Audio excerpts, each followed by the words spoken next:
Bismillahirrahmanirrahim. Assalamualaikum warahmatullahi wabarakatuh. Alhamdulillah kepada Allah Subhanahu wa taala atas nikmatnya dan salawat kepada baginda Rasulullah sallallahu alaihi wasallam. Pada hari ini kita akan membahas salah satu kiriman tugas peserta tentang pelaksanaan RPP dan video pembelajaran serta laporan penelitian tindakan kelas.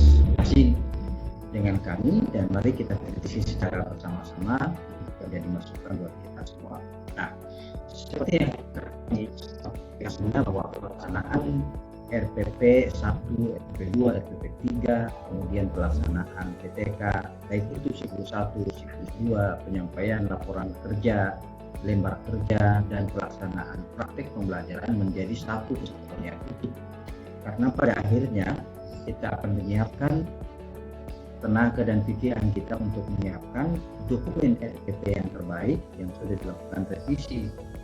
Kemudian kita bisa menyajikan praktek video pembelajaran yang lebih baik agar kita mencapai hasil optimal pada pelaksanaan kerja di akhir periode ini. Nah, keterkaitan itu sangat penting.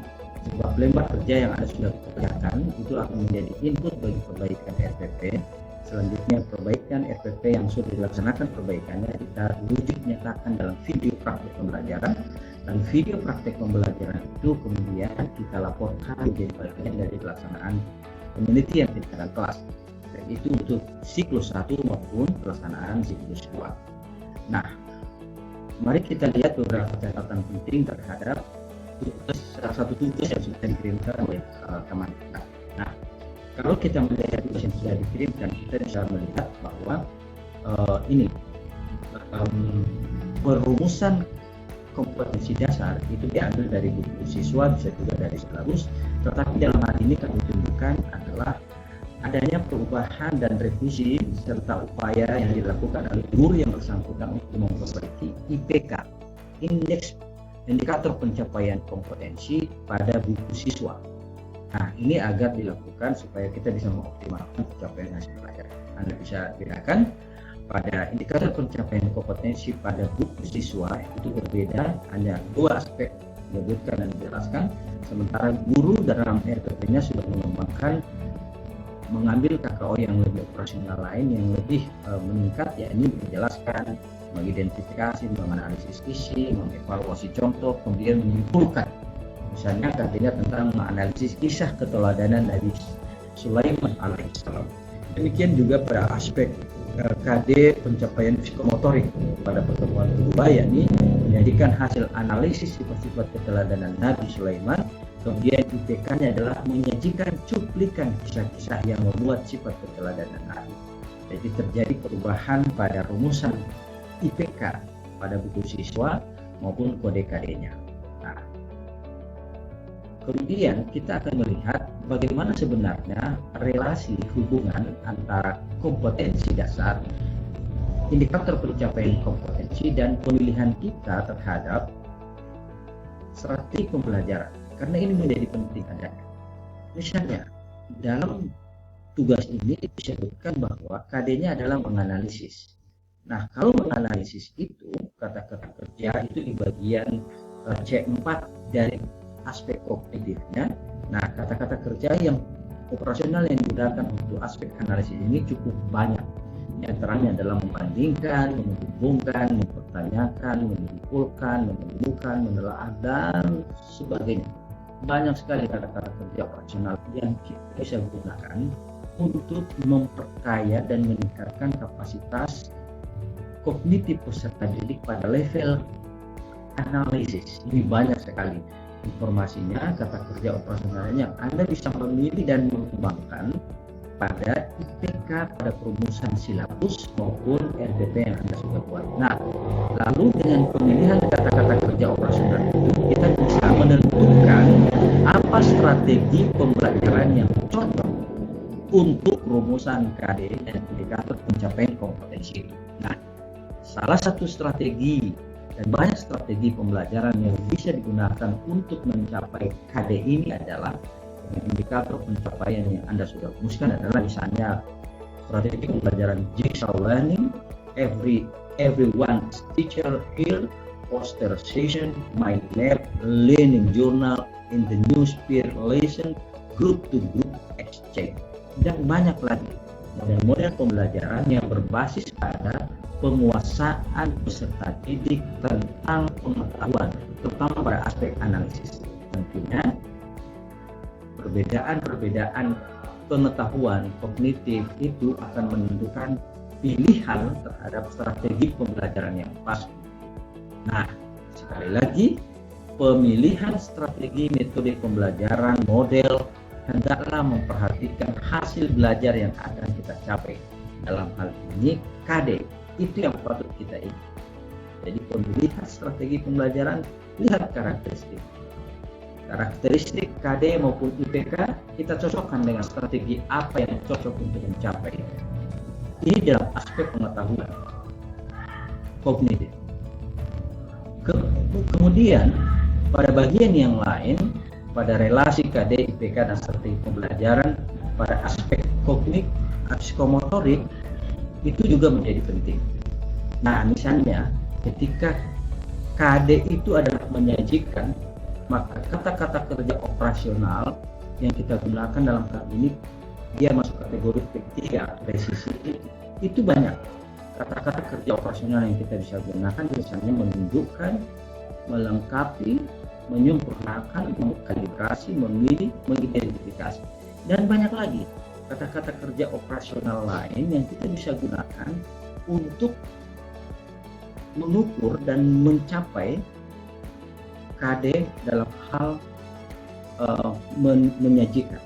Nah, misalnya ini menunjukkan, melengkapi, kita di bagian P3 presisi, menunjukkan, melengkapi, menyempurnakan, dan sebagainya. Banyak hal, banyak kata-kata kerja operasional yang disesuaikan dengan capaian hasil pembelajaran yang akan kita capai bersama.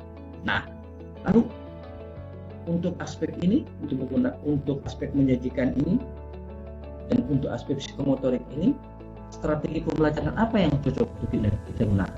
Banyak. Di antaranya kita menggunakan independent project, ada file experience, ada role play, ada games, ada demonstration, ada peer teaching, dan masih banyak lagi. Mari kita sesuaikan pilihan strategi pembelajaran itu dengan apa? Dengan KD yang akan kita capai, dengan indikator pencapaian kompetensi kata kerja operasional yang kita sudah pilih, agar pencapaian hasil kita bisa optimal. Nah, berikutnya pertanyaannya adalah, bila video tugas RPP yang sudah dikirimkan oleh saudara kita tentang hal ini, kita ingin bertanya, apakah model pembelajaran project based learning PJBL yang dipilih oleh yang bersangkutan dalam topik tadi tentang kisah keteladanan Nabi Sulaiman alaihissalam ini cocok untuk pencapaian KD project based learning? Apakah cocok untuk pencapaian kompetensi ini, kompetensi dasar maupun beberapa KD yang kita sudah lihat? Nah, ada beberapa hal yang perlu kita perhatikan dalam hal ini. Misalnya, untuk pencapaian pengetahuan, dalam hal ini menganalisis kisah keteladanan Nabi Sulaiman alaihissalam, itu bunyi KD-nya, lalu IPK-nya menjelaskan, mengidentifikasi, menganalisis, mengevaluasi contoh, dan menyimpulkan. Maka beberapa strategi pembelajaran yang kita bisa rekomendasi untuk mencapai KD ini adalah yang tadi kita sudah bahas. Pertama adalah jigsaw learning, everyone is teacher, poster session, kemudian mind map, kemudian juga kita bisa gunakan jurnal, kemudian peer lesson, group to group exchange. Silakan Anda pilih dan lalu variasikan.